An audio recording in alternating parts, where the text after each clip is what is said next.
언제 이렇게 세월이 흘렀는지 어느덧 저도 60대 문턱에 다다른 중년의 가장이 되어 있네요. 이제는 저도 남은 생을 어떻게 보내야 할지, 또 노후를 어떻게 준비해야 할지 생각할 만큼 나이가 들었죠. 어렸을 때는 제가 이렇게 사람 구실을 제대로 하며 살게 될 줄은 상상도 못했습니다. 부모의 도움 한번 받아보지 못한 채 세상에 홀로 내던져진 채로 살다 보니 남들보다 서너 배는 더 발버둥 치며 살아야 했습니다. 그랬기에 남들이 당연하게 누리는 것들도 저에겐 늘 벽처럼 느껴졌고, 그 벽을 넘으려는 몸부림이 제 인생의 대부분이었어요. 그런데 그렇게 힘겹게 살아오던 제게도 평생 잊을 수 없는 사건이 하나 있었습니다. 단순한 우연이라고만 하기에는 지금도 곱씹을 때마다 가슴이 먹먹해지고 삶의 의미를 다시금 생각하게 만드는 특별하고도 신기한 그 이야기를 지금 시작해볼까 합니다. 저는 한 시골에 있는 고아원에서 부모가 누군지도 모르며 자랐습니다. 그러다 보니 대학교까지 가는 건 꿈도 꿀 수 없었습니다. 무엇보다 저도 얼른 돈부터 벌고 싶었기에 20살이 되자마자 고아원을 나와 도시로 올라왔습니다. 처음엔 젊다는 게 가장 큰 무기였습니다. 어디든 몸만 부지런히 움직이면 일자리를 구하는 건 어렵지 않았죠. 하지만 철이 덜 든 나이였던 탓일까요? 일보단 노는 게 더 좋았고, 잠시 돈이 손에 쥐어지면 금세 허투루 써버렸습니다. 안정된 직장에 마음을 붙이기는커녕 이 일 저 일을 전전하다가 결국 군대에 가게 됐습니다. 제대를 하고 나면 달라질 줄 알았습니다. 그러나 현실은 크게 다르지 않았어요. 저는 여전히 끈질기게 한 곳에 정착하는 게 힘들었고, 쉽게 포기하는 습관은 고쳐지지 않았습니다. 그 무렵 제가 자주 들르던 동네의 오래된 국밥집에서 한 여자를 알게 됐습니다. 국밥집의 종업원으로 일하던 그녀는 저와는 너무도 달랐죠. 언제나 손님들에게 밝은 미소로 인사했고, 음식 하나를 내어줄 때도 정성을 다했습니다. 그런 모습은 저에게도 똑같이 다가왔습니다. 게으르고 되는 대로 살던 저와는 정반대로 성실하고 부지런한 그녀의 모습은 제 눈에 오래도록 남았습니다. 늘 혼자란 외로움에 젖어있던 제게 그녀의 친절은 특별했습니다. 밥을 내주며 건네던 짧은 한마디, 피곤한 기색에도 웃음을 잃지 않는 얼굴은 제 가슴에 자리 잡았고, 어느 순간부터 저는 그 국밥집을 더 자주 찾고 있었습니다. 따뜻한 국밥 한 그릇이 아니라 그녀를 보고 싶어서요. 하지만 마음을 키워가는 것과 달리 고백할 용기는 없었습니다. 가진 것도 없고 뚜렷한 앞날도 없는 제가 감히 그녀에게 다가가는 게 민망했습니다. 그래서 그저 국밥을 먹으며 혼자 마음을 키워가기만 했습니다. 그러던 어느 날이었습니다. 공사장에서 하루 종일 일을 하고 지친 몸을 이끌고 집으로 향하던 길, 골목 어귀에 누군가 주저앉아 있는 걸 발견했습니다. 그냥 지나칠 수 없어서 얼른 다가가 보니 주저앉아 있는 그 사람은 다름 아닌 국밥집에서 일하던 그녀였습니다. 저기 괜찮으세요? 네, 괜찮습니다. 잠깐 어지러워서요. 얼굴이 익숙한데. 저희 가게 자주 오시는 분 맞죠? 네, 맞습니다. 근데 괜찮으시겠어요? 가시는 데까지 제가 부축해 드릴게요. 그럼 저기 버스 정류장까지만 부탁드릴게요. 감사합니다. 그녀는 며칠째 무리하게 일하다가 순간적으로 어지럼증이 와서 쓰러질 뻔했던 것이었습니다. 저는 조심스레 그녀를 부축하며 함께 걸었고, 처음으로 길게 이야기를 나누게 됐습니다. 버스 정류장에 도착할 즈음 그녀의 얼굴엔 다시 웃음기가 돌았습니다. 정말 감사했어요. 덕분에 무사히 왔네요. 저는 김혜선이라고 합니다. 저는 박재천입니다. 재천 씨 고마워요. 내일 가게 오시면 제가 따뜻한 국밥 한 그릇 대접할게요. 약속이에요. 그리고 곧 그녀가 타야 하는 버스가 정류장에 들어왔습니다. 혜선 씨는 차에 올라타기 전 다시 한번 환하게 웃으며 손을 흔들었습니다. 저는 버스가 멀리 사라질 때까지 한동안 그 자리에 서 있었습니다. 괜히 심장이 두근거려 발걸음이 떨어지질 않았죠. 그날 이후 저는 매일같이 국밥집을 찾았습니다. 혜선 씨와 나누는 짧은 대화는 날마다 길어졌고 서로의 안부를 챙기는 사이가 되었습니다. 그렇게 조금씩 가까워지다 결국 용기를 내어 고백했고 그녀도 제 마음을 받아주었어요. 마침내 우리는 연인이 되었고 몇 해 지나 결국 부부의 인연을 맺게 되었습니다. 저희 둘은 가진 것도 내세울 것도 없었지만 서로에게만큼은 세상 누구보다 든든한 존재가 되어주자고 약속하며 결혼했습니다. 돈이 없어 결혼식은커녕 하얀 드레스조차 입지 못했지만 낡은 사진관에서 찍은 한 장의 사진이 결혼식을 대신했습니다. 아내 역시 제 처지와 크게 다르지 않았습니다. 부모님을 어린 나이에 여의고 친척집을 전전하며 눈칫밥을 먹다 성인이 되자 홀로 세상에 뛰어든 여인이었습니다. 그런 그녀가 제 곁에 와준 것만으로도 저는 더 이상 외롭지 않았어요. 결혼을 하고 저는 많이 달라졌습니다. 방황하며 정착하지 못했던 지난날을 뒤로하고 가족을 먹여 살려야 한다는 책임감을 가지고 열심히 일했어요. 새벽엔 신문을 돌리고 낮엔 식당 보조, 밤엔 배달 일을 하는 등 닥치는 대로 일을 했습니다. 그러나 제대로 자리 잡고 싶단 마음에 한 식당에 정식으로 취직해 주방에 들어가 칼을 잡고 요리를 배우기 시작했습니다. 고단했지만 땀 흘린 만큼 돌아오는 월급 봉투가 저에겐 큰 자부심이었습니다. 그리고 다음에 원래도 몸이 약했던 아내가 부쩍 힘들어하기에 같이 병원에 갔다가 생각지도 못한 기쁜 소식을 듣게 됐습니다. 축하드립니다. 임신 4주 차네요. 네? 임신이요? 재천 씨 들었어요? 우리 부모가 된대요. 그런데 김혜선님, 평소에 몸이 약한 거 아시죠? 당분간 안정을 취하셔야 하고요. 힘든 일도 하시면 안 돼요. 그래야 아이도 산모님도 건강하실 수 있어요. 남편분이 특별히 잘 돌봐주셔야 할 것 같습니다. 저희 아이가 생겼다는 건 기쁨과 설렘이 벅차오르는 일이었지만 몸이 약한 아내에게 부담이 될까 걱정도 됐어요. 병원을 다녀온 뒤 저는 혹시라도 아내와 아이에게 무슨 일이 생기지 않을까 하루에도 몇 번씩 아내 곁을 살피며 긴장 속에 지냈습니다.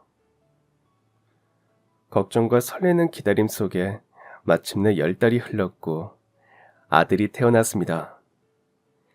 아내는 무척 힘들어했지만 아이를 품에 안은 순간 그 모든 고통을 잊은 듯 눈물을 글썽였죠. 저희는 아들에게 준성이라는 이름을 지어줬고 어렵게 얻은 아들이기에 아내는 더욱 애지중지하며 키웠습니다. 아내는 원래 아이를 더 낳고 싶어 했습니다.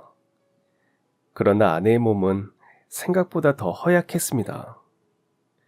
몇 번의 시도를 했지만 임신은 쉽지 않았죠. 아내는 자신은 괜찮으니 몇 번 더 노력해보자며 웃어 보였지만 임신이 되지 않아 마음고생하는 모습이 제 눈엔 너무도 안쓰러웠습니다. 그래서 저는 단호히 말했습니다. 우리 이제 그만하자. 아이도 좋지만 혜선이 너 고생하는 거 더는 못 보겠어. 나는 우리 준성이 하나면 충분해. 아내는 제 말을 듣고 잠시 울다가 이내 고개를 끄덕였습니다. 그날 이후 저희 부부는 아들 하나만큼은 온 힘을 다해 사랑으로 키우자고 다짐했습니다. 아들 준성이는 건강하게 자라 어느덧 학교 입학할 나이가 되었습니다. 새 책가방을 메고 작은 발걸음을 옮기는 모습이 얼마나 자랑스럽던지 저희 부부는 아이의 뒷모습을 보며 웃음이 끊이지 않았죠. 그런데 어느 날 가게에서 일을 하고 있는데 아내에게서 다급한 전화가 걸려왔습니다. 어떡해요, 여보. 준성이가 학교 끝나고 집에 오는 길에 교통사고가 났대요. 아들이 사고를 당했다는 말에 저는 온몸에 힘이 풀리고 말았습니다. 그대로 전화기를 놓치고 주저앉아 버렸죠. 동료들이 달려와 일으켜줘서 겨우 정신을 붙잡을 수 있었고 사장님에게 사정을 말한 뒤 급히 병원 응급실로 달려갔습니다. 아들은 이미 수술실에 들어가 있었고 아내는 충격으로 실신해 수액을 맞으며 침대에 누워 있었습니다.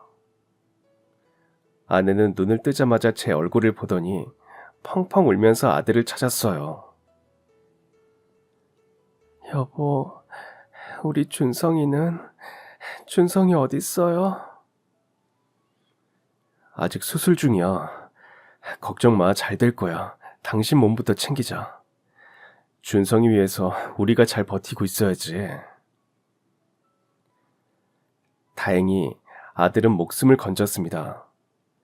하지만 사고의 충격으로 인해 시력을 완전히 잃게 되었습니다. 의사의 말은 단호했습니다. 다른 곳 수술은 잘 되었습니다. 하지만 눈을 크게 다치는 바람에 실명 상태로 진행할 겁니다.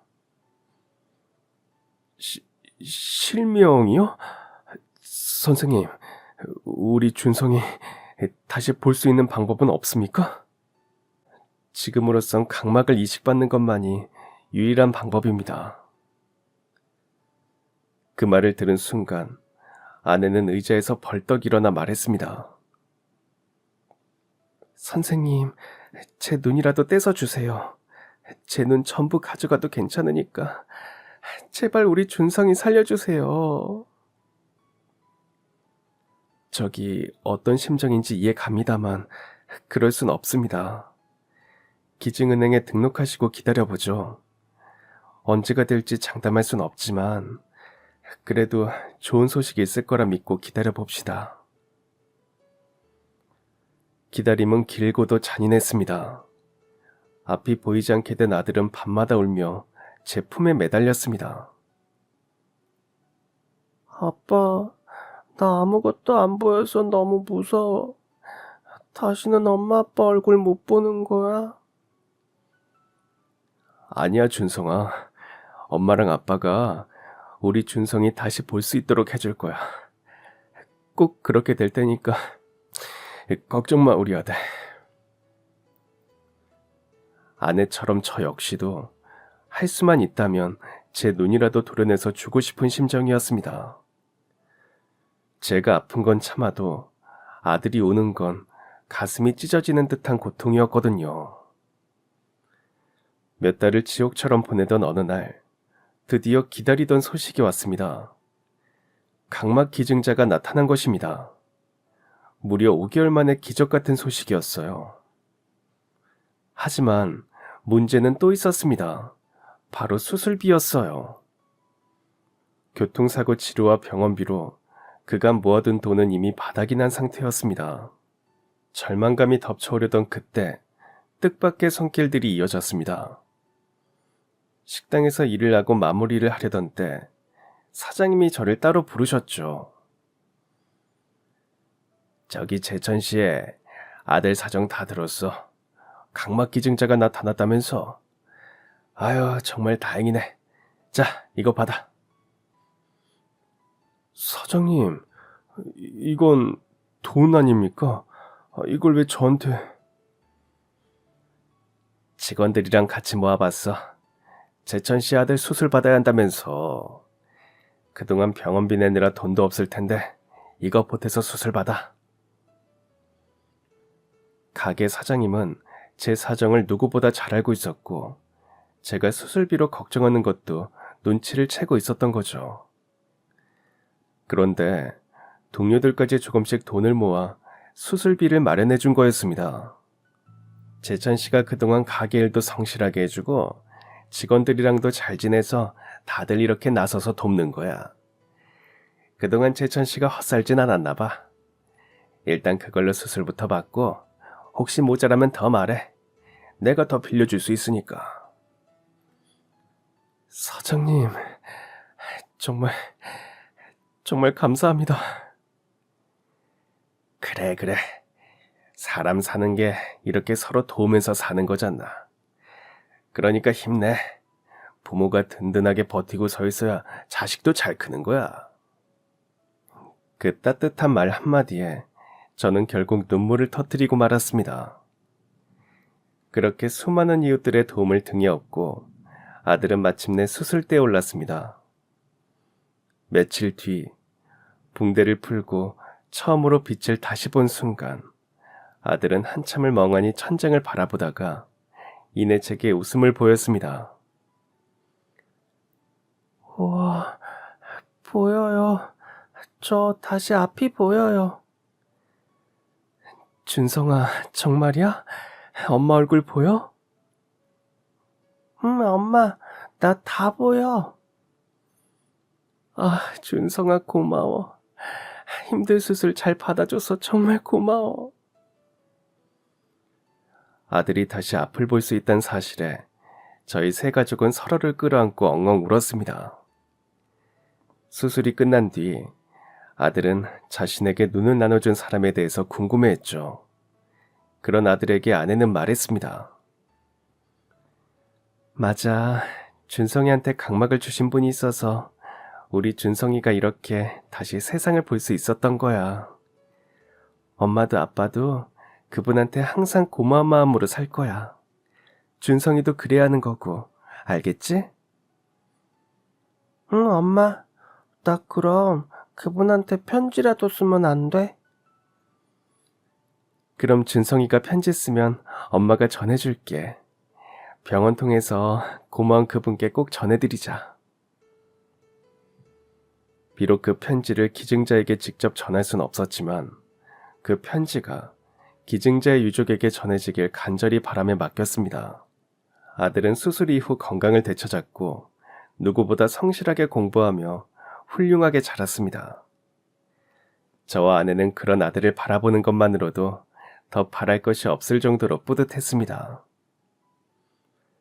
저는 가족에게 더 단단한 보금자리를 만들어주고 싶었습니다. 그래서 몇 년 동안 몸이 부서져라 일하며 돈을 모았고 대출도 조금 받았지만 마침내 제 힘으로 고깃집을 열 수 있었습니다. 식당은 처음부터 반응이 좋았습니다. 특히 제가 손수 끓여낸 청국장은 금세 입소문이 나서 그걸 먹으려고 근처 직장인들과 공사장 인부들까지 줄지어 찾아왔죠. 점심시간이면 가게 안은 발 디딜 틈이 없을 정도였고 값싸고 푸짐한 한 끼를 찾는 손님들에게 사랑받는 집이 되었습니다. 그리고 그 무렵부터 눈에 자주 띄던 한 남자가 있었습니다. 옷차림을 보면 공사장에서 일하는 듯 보였는데 다른 인부들과는 달리 늘 혼자 와서 조용하게 밥만 먹고 갔죠. 그리고 무슨 사정이 있는지는 몰라도 반찬이 남으면 꼭 싸달라고 했습니다. 마치 집에 기다리는 사람이 있는 것처럼요. 옛날처럼 먹고 사는 게 힘든 시절이라면 몰라도 요즘 같은 때 그렇게 남은 음식을 싸가는 손님은 드물어서 처음부터 눈에 띄었습니다. 그리고 또 묘하게 신경이 쓰였죠. 하지만 괜히 이것저것 물어봤다가 그에게 부담을 줄까 싶어 질문 대신 계란 후라이를 하나 더 얹어주곤 했습니다. 그러면 그는 제 얼굴을 보면서 고개를 끄덕하며 감사 인사를 했습니다. 1년 후 가게는 더 번창했고 이젠 저와 아내 그리고 2명의 직원만으로는 감당하기 힘들 만큼 손님이 몰려들었습니다. 그래서 1명을 더 뽑기로 하고 공고를 냈는데 면접을 본 사람마다 뭔가 마음에 걸렸습니다. 쉽게 사람을 구하지 못하고 이력서만 뒤적이고 있자 아내가 다가와 말을 걸었습니다. 준성 아빠, 오늘 면접 본 사람들은 어때요? 괜찮은 사람 없어요? 이상하게 영 마음에 드는 사람이 없네. 홀 직원 하나 뽑는데 내가 너무 깐깐하게 구는 건 아닌가 모르겠어. 깐깐하긴요. 직원이면 우리 식구나 마찬가지인데 처음부터 잘 뽑아야 후회가 없죠. 그렇긴 한데 직원 뽑는 게 오래 걸려서 당신이 피곤할까 봐 그렇지. 손님 많아져서 힘들진 않아? 괜찮아요. 내 걱정은 안 해도 되니까 천천히 보고 직원 잘 구해봐요. 아내와 직원을 구하는 걸로 대화를 나누고 있었는데 그동안 혼자 밥 먹으러 오던 그 남자가 밥을 다 먹고 계산을 하려고 일어섰습니다. 사장님, 여기 계산이요? 근데 사장님, 직원 구하시나 봐요? 네. 손님이 많아져서 1명을 더 뽑아야 할 것 같은데 쉽지 않네요. 그는 제 말을 듣더니 우물쭈물하다가 어렵게 입을 열었습니다. 그럼 혹시 사장님, 여기서 일할 수 있을까요? 뭐든지 시켜만 주시면 잘할 수 있습니다. 제가 이래 보여도 공사장에서 일해서 잔뼈도 굵고요. 힘도 잘 씁니다. 제발 기회 한 번만 주세요. 그 남자의 눈빛은 간절함이 담겨 있었습니다. 하루 벌어 하루 사는 사람 특유의 절실함, 그리고 책임감이 느껴졌죠. 그동안 다른 사람들 면접을 보며 느낄 수 없었던 무언가가 제 마음을 움직였습니다. 알겠습니다. 그러면 혹시 이력서 가진 거 있으세요? 이력서 주시면 확인해보고 저도 아내랑 상의 한번 해보겠습니다. 네, 잠시만요. 여기 있습니다. 감사합니다. 그 남자가 이력서를 주고 가게 문을 나서자 아내가 다가와 물었습니다. 여보, 아까 나간 손님 가게 자주 오던 남자 아니에요? 음식 남으면 알뜰하게 챙겨가던 그 사람 맞죠? 밥 먹으면서 우리가 하는 말을 들었나 봐. 직원 구하는 거면 혹시 자기도 일할 수 있는지 기회 좀 달라고 하네. 그래요? 사람이 나빠 보이진 않던데. 당신 생각은 어때요? 그러게, 나도 괜찮은 것 같아. 이력서 얼핏 보니까 여기저기서 일도 많이 해본 것 같고, 그리고 나 젊을 때 보는 것 같아서 마음에 걸리네. 그래요? 당신 생각이 그러면 어려운 사람한테 기회 한번 줘봐요. 그렇게 해서 저는 결국 그 남자를 직원으로 들이게 됐습니다. 남자는 30대 중반이었고 이름은 김대명이라고 했습니다. 저는 그날 저녁 이력서에 있는 연락처로 전화를 걸어 다음 날부터 출근을 하라고 했죠. 남자는 크게 기뻐하면서 열심히 하겠다고 몇 번이나 인사를 했어요. 그리고 다음 날 가게에 도착하니 저보다 먼저 온 그가 기다리고 있었습니다. 사장님 오셨어요? 오늘 첫 출근이라서 좀 일찍 도착했습니다. 사장님, 말씀 편히 해주세요. 저도 그게 좋습니다. 그럼 편하게 대명이라고 불러도 되지? 보니까 나랑도 얼추 10살이나 차이가 나는 것 같으니 말이야. 그럼 대명아, 일찍 온 김에 오픈 준비하는 것 좀 도와줘. 나도 혼자서 심심했는데 잘 됐네. 일을 시작한 대명이는 생각보다 성실했습니다. 손이 빠른 편은 아니었지만 맡은 일은 허투루 하지 않았고 주방이든 홀일이든 묵묵히 해냈습니다. 다만 얼굴엔 언제나 짙은 근심이 드리워져 있었습니다. 그래서 한 번은 손님이 없는 틈을 타서 제가 물어봤습니다. 대명아, 무슨 걱정이 있어? 손님으로 올 때도 그랬지만 지금도 얼굴에 근심이 한가득인 것 같은데. 네? 아이, 별일 없습니다. 제가 안 웃고 있으면 좀 무뚝뚝해 보여서 그런가 봐요. 이제 대명이 자네도 우리 가게에서 일하는 식구니까 어려운 일 있으면 말하라고. 내가 도울 수 있는 거면 도울 테니까. 별일 없다고 하지만 무슨 걱정거리가 있는 것 같았어요. 하지만 그는 좀처럼 입을 열지 않았습니다. 그렇게 사흘째 되던 날이었죠. 점심 손님이 한 차례 몰려갔다가 가게가 잠시 한산해졌을 때 그는 수저통을 닦던 손을 멈추더니 제 쪽으로 조심스레 다가왔습니다. 그리곤 한참을 망설이다가 어렵게 말을 꺼냈습니다. 사장님, 정말 송구하지만 혹시 이번 달 월급을 가불해 주실 수 있을까요? 뭐? 가불? 일한 지 3일밖에 안 된 사람이 갑자기 가불을 내달라고 하니까 나도 좀 당황스럽긴 하네. 혹시 무슨 일인지 말해줄 수 있어? 나도 알아야 생각을 해볼 거 아니야. 저는 그 직원이 대체 어떤 상황에 처해 있는지 궁금했습니다. 대명이는 한숨을 내쉬며 고개를 숙였습니다. 그리고는 그의 사정을 이야기하기 시작했어요. 저 사실은 아들 하나를 혼자 키우고 있습니다. 아내는 몇 년 전에 교통사고로 먼저 세상을 떠났습니다. 안 그래도 그 전에 사업 실패하고 빚만 잔뜩 떠안은 상태였는데 아내마저 사고로 세상을 떠나니 막막하더라고요. 아이고 저런. 그래서 자네가 가게 왔을 때 음식 싸가고 그랬던 거구만. 집에 있는 아들이랑 같이 먹으려고. 근데 몇 년 전에 아내 먼저 떠나보냈으면 지금보다도 훨씬 어렸을 텐데. 아휴, 혼자서 힘들었겠구만.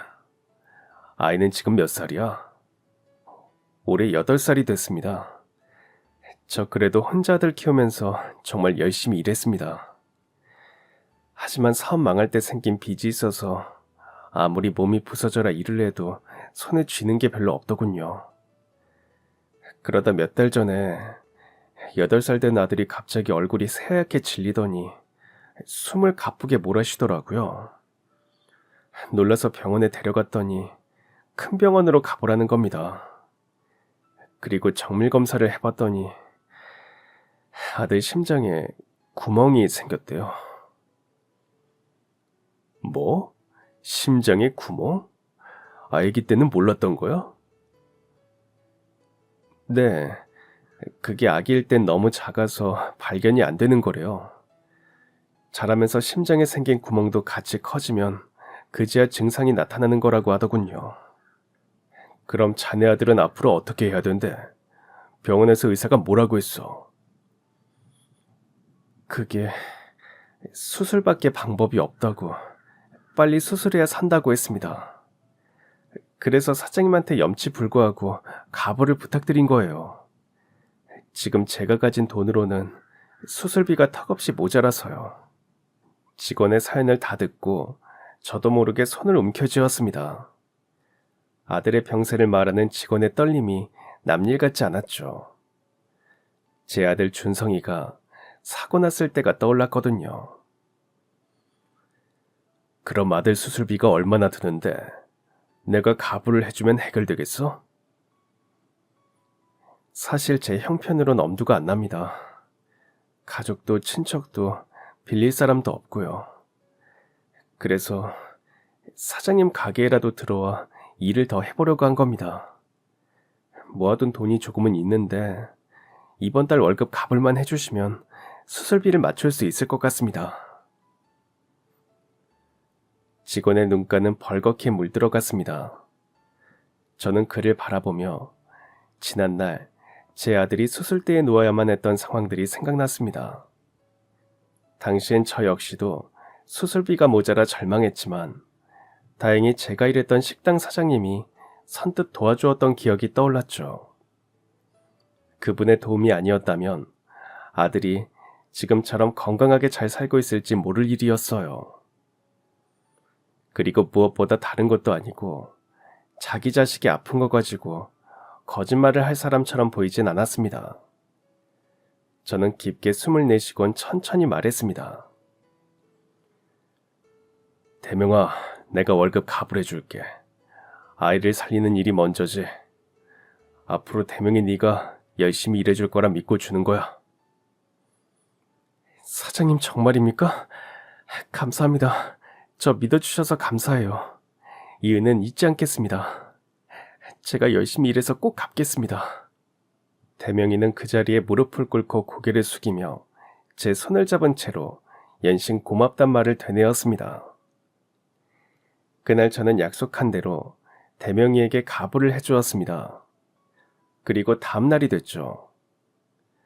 다른 직원들은 다 출근을 했는데 그간 한 번도 지각을 하지 않았던 대명이가 눈에 보이지 않았습니다. 다른 직원들에게 연락 온 게 있냐 물어봐도 다들 모른다는 말뿐이었죠. 아들이 아프다는 것도 알게 돼서 혹시나 무슨 일이 생겨서 늦는 건 아닌지 걱정이 됐습니다. 그래서 저는 그에게 몇 번 전화를 했지만 통화는 되지 않았어요. 그리곤 한참 뒤에 그에게 이런 문자가 왔습니다. 사장님, 정말 죄송합니다. 가불해 주신 건 제가 꼭 갚겠습니다. 나중에 직접 찾아뵙고 사정 다 말씀드릴게요. 저는 그 문자를 보고 순간 어이가 없어 웃음이 나왔습니다. 옆에 있던 아내가 이상하다는 듯 제게 물었어요. 당신 왜 그래요? 무슨 문자길래 그렇게 웃는 거예요? 그게... 아니 진짜 내가 어이가 없어서 사람 그렇게 안 봤는데 3일 전부터 출근한 대명이 말이야. 아들 병원비 때문에 값을 좀 해달래서 어제 돈 줬더니 오늘 출근을 안 해버리네. 그리곤 이렇게 미안하다 문자 한 통만 딸랑 보내왔어. 이걸 내가 어떻게 생각해야 하는 거야? 저는 아내에게도 그 전날 대명이에게 들었던 그의 사정을 전해줬습니다. 아내 역시 크게 놀랐고 그의 사정을 안타까워했죠. 하지만 저는 그쯤 되니 속았다는 생각도 들었습니다. 그런 상황이 되면 제가 아닌 누구라도 그런 생각이 들었을 겁니다. 안 되겠어. 대명이가 나한테 거짓말을 한 것 같아. 이게 무슨 경우야? 아무래도 경찰에 신고를 해야겠어. 여보, 그 사람 내가 보기엔 나쁜 짓을 할 사람 같진 않아요. 일한 지는 별로 안 됐지만 되게 성실했잖아요. 그 전에 우리 가게 와서 밥 먹을 때도 나쁜 사람 같진 않았고요. 가불한 것도 아이 때문이라고 했는데 혹시 무슨 일이 생겼을지 모르니까 믿고 기다려봐요. 저는 못내 찜찜했지만 결국 아내 말을 따라 기다려보기로 했습니다. 그렇게 한 달이라는 시간이 흘렀지만 대명이는 끝내 나타나지 않았습니다. 심지어 이젠 전화기도 꺼져 있었고 문자를 보내도 보는 건지 마는 건지 답이 없었죠. 그쯤 되니 돈도 돈이지만 대명이가 괘씸해지더라고요. 사람을 믿은 결과가 이건가 싶었습니다. 이대로는 안 되겠다 싶어서 예전에 받았던 그의 이력서를 찾아냈습니다. 그리고 거기 적힌 주소 한 줄에 의지해 그의 집으로 향했죠. 대명이의 집은 도시 외곽의 오래된 달동네 골목에 있었습니다. 골목을 한참이나 올라가야만 보이는 작은 집, 허물어진 담장과 키보다 낮은 대문이 먼저 눈에 들어왔습니다. 저는 조심스럽게 대문을 열고 안으로 들어가서 대명이의 이름을 불렀습니다. 하지만 대답은 없었어요. 몇 번이고 다시 불러도 집안은 고요했습니다. 그런데 이윽고 미닫이 문이 열리며 앳된 얼굴의 남자아이가 고개를 내밀었습니다. 저는 아이를 보자마자 직감했어요. 대명이가 말했던 그의 아들이라는 걸요. 꼬마야, 너희 아빠 이름이 김대명 맞지? 아빠 어디 계시니? 아저씨는 아빠가 일하는 식당 사장님인데 아빠랑 할 얘기가 있어서 왔어. 아빠 집에 안 계시니? 아이는 제 말을 듣더니 얼굴을 구기며 울음을 터뜨렸습니다. 아저씨, 우리 아빠가 지금 아파서 계속 누워있어요. 어제부터 일어나지를 않아요. 우리 아빠 좀 살려주세요. 제발 좀 도와주세요. 아이는 제 팔을 잡아 끌었습니다. 저도 놀라서 아이를 따라 집 안으로 들어갔어요. 아이가 나왔던 미닫이 문을 열자 허름한 방 한켠, 낡은 이불을 덮고 누워있는 대명이가 눈에 들어왔습니다. 가까이 다가가 보니 그의 상태는 심각했습니다. 열이 펄펄 끓었고 온몸은 땀에 흠뻑 젖어 있었죠. 제가 그의 이름을 부르고 몸을 흔들어 봐도 의식마저 없는지 대답을 못할 정도였어요. 저는 재빨리 대명이를 업고 밖으로 나왔고 그의 아들은 두 눈 가득 눈물을 머금고 저와 대명이를 따라 나왔습니다. 그렇게 저희 셋은 병원 응급실로 향했어요. 의사는 대명이의 몸 여기저기를 살핀 후 말했습니다. 환자분 다리에 깊은 상처가 곪으면서 염증이 심해진 듯합니다. 폐혈증 초기였어요. 보니까 치료를 받으신 것 같긴 한데 왜 이렇게 되셨는지는 직접 물어보는 게 좋을 듯합니다. 아무튼 일단 항생제랑 응급치료는 했으니까요. 좀 있으면 깨어날 겁니다. 이 환자분 조금만 늦어서도 위험할 뻔했는데 다행입니다. 저는 옆에서 울고 있는 대명이의 아들을 진정시킨 뒤 그가 깨어날 때까지 기다리기로 했습니다. 1시간 정도 흐른 뒤 대명이는 겨우 정신을 차렸고 눈을 뜨자 곁에 앉아있는 저를 보곤 깜짝 놀랐습니다. 사장님이 어떻게...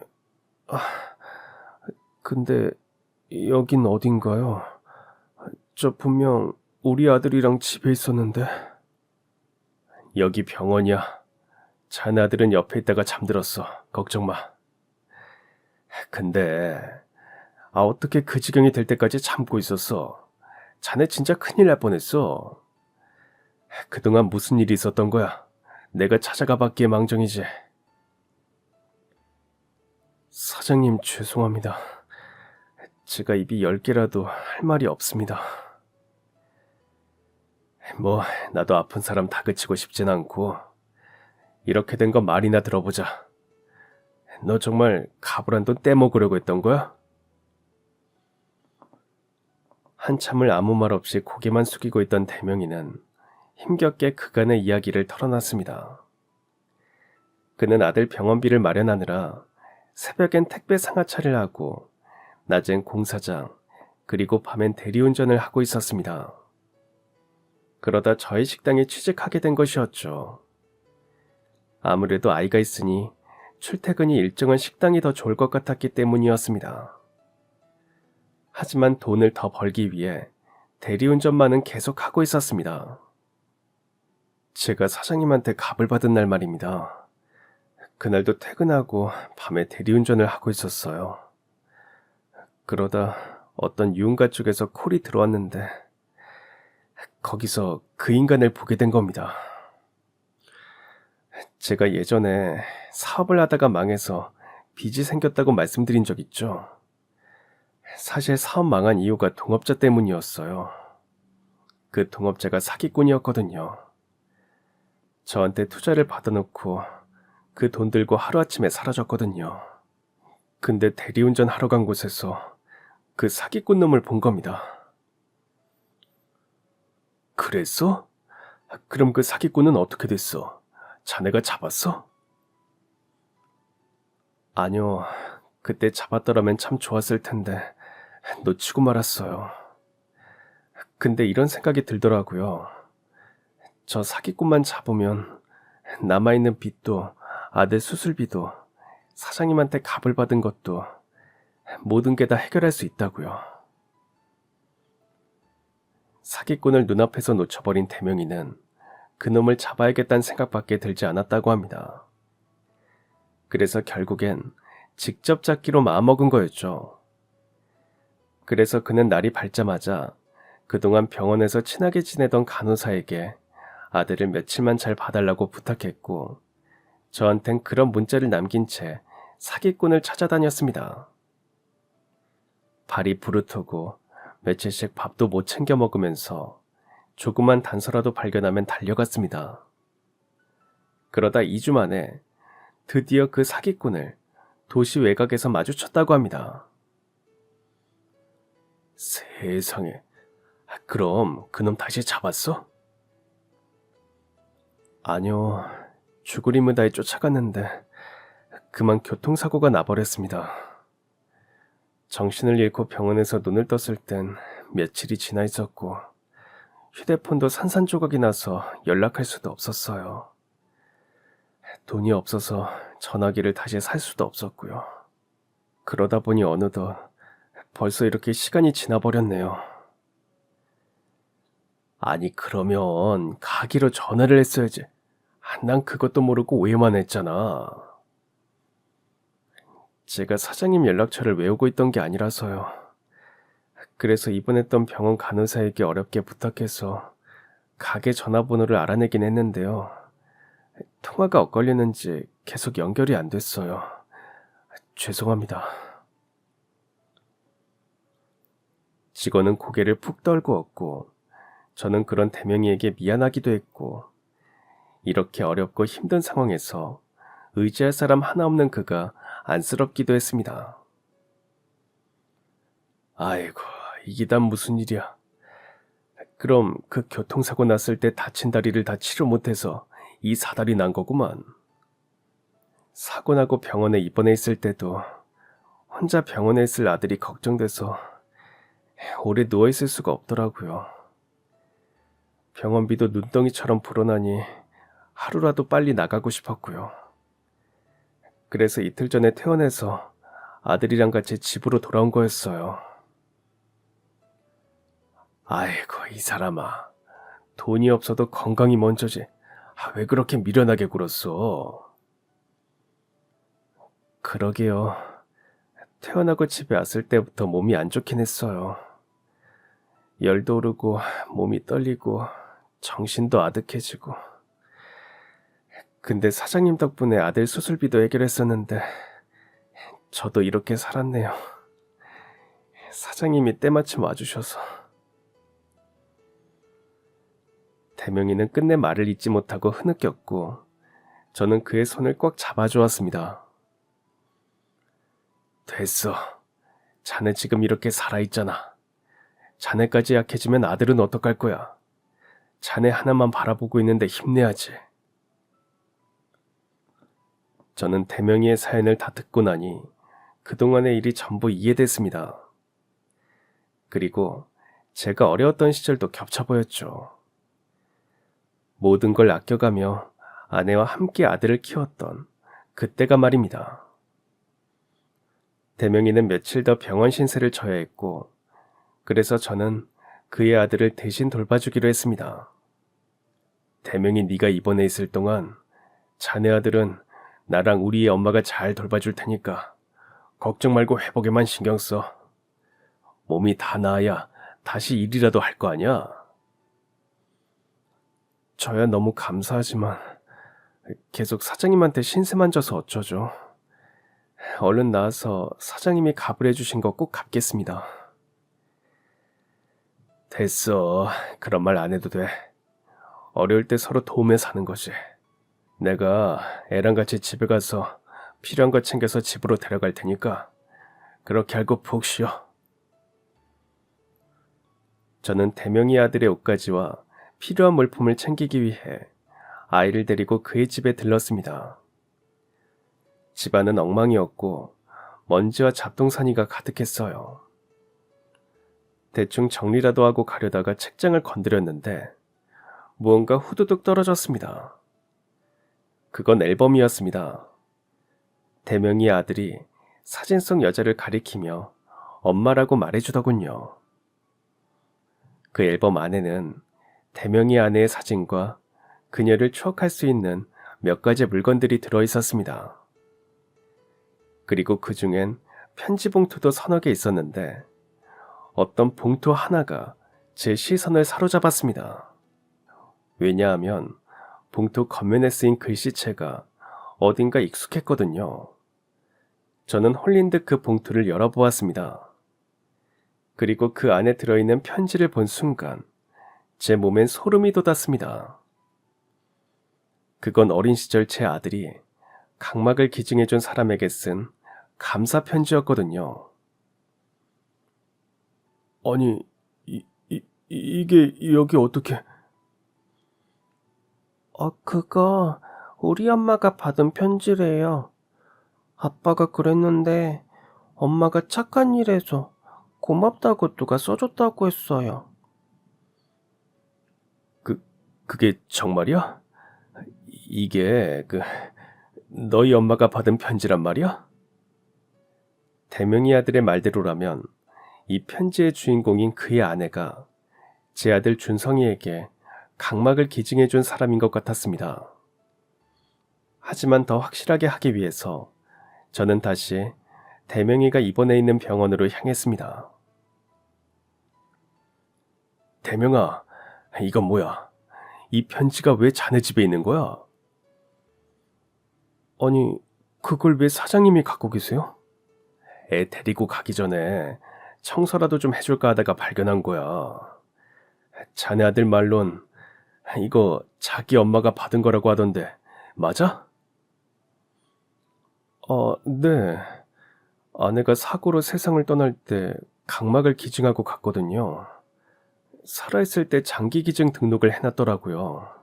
그 편지는 제 아내한테 각막 기증 받은 아이가 고맙다고 써준 거래요. 아내 죽고 나서 병원 사람들이 전달해줬죠. 아내가 알면 뿌듯할 것 같아서 유골 뿌린 곳에 가서 편지 읽어주고 지금까지도 간직해왔던 겁니다. 근데 사장님이 그 편지를 어떻게 알고 계신 건지. 전 믿기지 않은 사실과 인연에 눈물이 흘렀습니다. 그리고 직원에게 말했습니다. 대명씨, 이 편지를 누가 썼는지 알아? 바로 내 아들이야. 자네 아내 각막을 이식받은 게 바로 우리 아들이라고. 네? 세상에, 그게 정말입니까? 어떻게 이런 일이... 우리 아들이 어릴 때 교통사고 나서 시력을 잃었는데 나중에 각막 기증 받고 지금은 잘 살고 있어. 항상 우리 아들에게 눈을 기증해준 사람이 누군지 궁금했는데 아휴, 이렇게 알게 된 게 정말 기적 같네. 저는 직원의 아들을 데리고 집으로 돌아가 그 이야기를 아내에게도 전했습니다. 아내 역시 믿을 수 없다며 깜짝 놀랐고 그 인연을 신기했죠.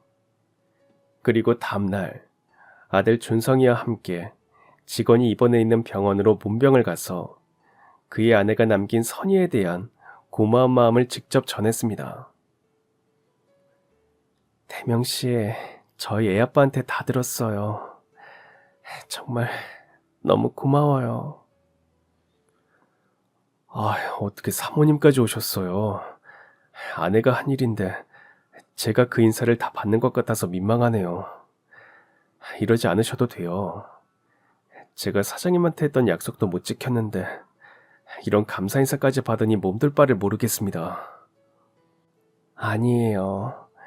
한 사람의 선의가 또 다른 삶을 살리고 그 기억이 세월을 건너서 지금까지 이렇게 이어져 왔네요. 대명씨, 앞으로는 그이랑 제가 도울 일이 있으면 언제든지 부탁해요. 아셨죠? 저희 부부는 그날 이후로 세상을 떠난 그의 아내에 대한 고마움을 갖고 싶단 마음으로 직원과 그의 아들을 마음을 다해 돕기 시작했습니다. 직원이 병원에서 퇴원할 때까지 그의 아들을 돌봐줬고 그가 건강해졌을 땐 다시 가게에 출근할 수 있게 했습니다. 대명이는 다시 성실하게 제 옆에서 일을 했고 그런 그를 볼 때면 든든한 동생이 생긴 듯한 기분이었어요. 그건 제 아내도 마찬가지였습니다. 대명이는 제 가게에서 일하면서 아들을 키워갔고 몇 년이 흐르자 저는 제가 장사를 하면서 터득한 노하우와 청국장 비법을 가르쳐 주었습니다. 나중에 대명이가 직접 가게를 차린다면 기꺼이 도와줄 의향도 있었습니다. 하지만 그는 독립해 나가기보단 계속해서 제 옆에서 일했습니다. 그리고 시간이 흘러 어느덧 저도 예순을 바라보는 나이가 되었고 대명이도 그만큼 나이가 들었죠. 작년 말쯤 저는 그에게 물었습니다. 이봐 대명이, 혹시 말인데 자네 이 가게를 직접 운영해 볼 생각은 없나? 아, 형님 그게 무슨 말씀입니까? 형님이 이렇게 건강하신데 제가 왜요?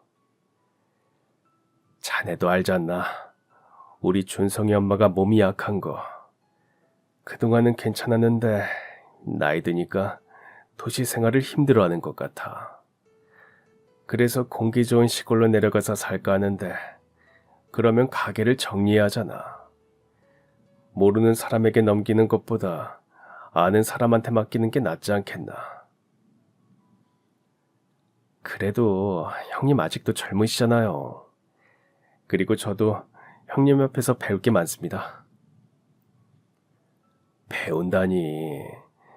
어쩔 때 보면 자네가 나보다 훨씬 나. 혹시 돈이 부족해서 망설이는 거면 내가 도와줄 수 있어.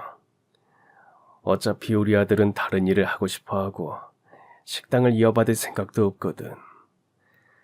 하지만 이대로 문 닫긴 아깝지 않나. 그러니까 대명이 자네가 이어받아 줬으면 하네. 그는 몇 번이나 거절했지만 결국 제 끈질긴 부탁에 가게를 인수하기로 했습니다. 대명이가 가게를 맡은 뒤 저는 아내와 함께 시골로 내려가 전원 생활을 즐기고 있습니다. 가끔씩 대명이가 시간이 나면 우리 집에도 찾아오곤 하는데요. 그날은 집이 꼭 잔칫날 같아집니다. 아, 여보, 이게 다 뭐야? 왜 갑자기 잔치 음식을 만들고 그래? 오늘 무슨 날이야? 대명씨가 내려온다고 연락이 왔어요. 오랜만에 보는 거니까 맛있는 것도 먹이고 올라갈 때 석주랑 같이 먹을 밑반찬도 좀 싸주려고요. 에헤이, 이럴 때 보면 당신이 나보다 대명이랑 더 친한 것 같아. 그냥 하는 말이 아니라 내가 부모도 동기간도 없어서 그런가 대명씨가 제 남동생 같고 석주도 친조카 같아요. 맞아. 그러고 보면 우리 인연도 참 신기해. 그때 대명이 경찰에 신고하자는 거 당신이 말리지 않았으면 우리 준성이 생명의 은인을 몰라볼 뻔했잖아. 당신 말 듣기를 잘했지. 현재 저희 가족과 대명이는 단순한 고용주와 직원을 넘어 서로의 삶을 지켜주고 함께해주는 끈끈한 관계를 이어가고 있습니다. 한때는 막막했던 상황 속에서 작은 기적 하나가 제 아들의 삶을 바꾸고 또 그 인연이 다시 저와 제 가족에게 돌아왔다는 사실을 떠올리면 지금도 마음이 벅찹니다. 예기치 못한 도움과 신뢰, 그리고 그로 인해 이어진 소중한 인연들 덕분에 저는 오늘 이렇게 평온한 삶을 누리고 있는 듯합니다. 그래서 저는 아침에 눈을 뜨면 아내의 손을 꼭 잡고 다짐합니다. 앞으로도 받은 만큼 다시 나누며 또 그로 인해 생긴 인연을 소중히 간직하며 살아가겠다고 말입니다. 그럼 지금까지 사연 들어주셔서 감사합니다. 사연이 재밌으셨다면 구독과 좋아요 부탁드려요. 감사합니다. 안녕히 계세요.